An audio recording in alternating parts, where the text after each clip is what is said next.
Hi, I'm Dave Scott. I'm sitting here or standing in my office in Boulder, Colorado, and I'd like to just share a few tips with you. This one's on swimming, and one of the biggest issues that I see with the triathletes in their swim technique is that they try to replicate the world's best swimmers, and there's a few inherent problems. We don't have all these problems, but I'll just kind of go through a couple things that may help you smooth out your stroke.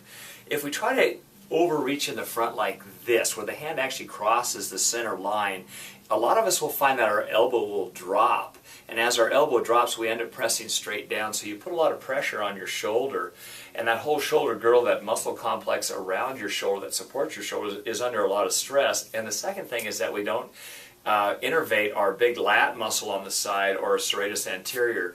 So my suggestion for most of triathletes, men and women, is that you actually have a little wider entry, and you look at your shoulder cap here and go straight up. That should be your spot that you're entering, not in front of your head. So try a wider angle. The second thing is that by taking this wider angle, it eliminates some of the wag that you have in your feet. And I'm sure a lot of you have been swimming in lane where all of a sudden you're kicked by someone where their foot goes out to the side. Well, the reason that happens is they can cross over in the front, and also their hip flexors are real tight.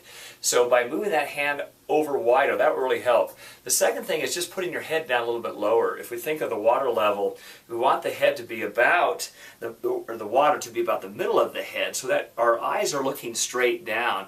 And if you're tracking straight ahead, you want to be able to look about 3 to 5 meters ahead, and that's it. We don't want to hold our head in this position where our neck is in a hyperextended position. It should be in a neutral position, just like I'm talking to you. So remember, the head down, hand a little bit wider. The third thing is on the entry with your hand. Old school was to try to put that thumb and an index finger in the water first, and I see a lot of triathletes that again drop that elbow and their hand everts out to the side, so it kind of looks like that, and they end up leaning on that hand. Make sure that your fingers go into like a mail slot and all 4 fingers enter the water at the same time.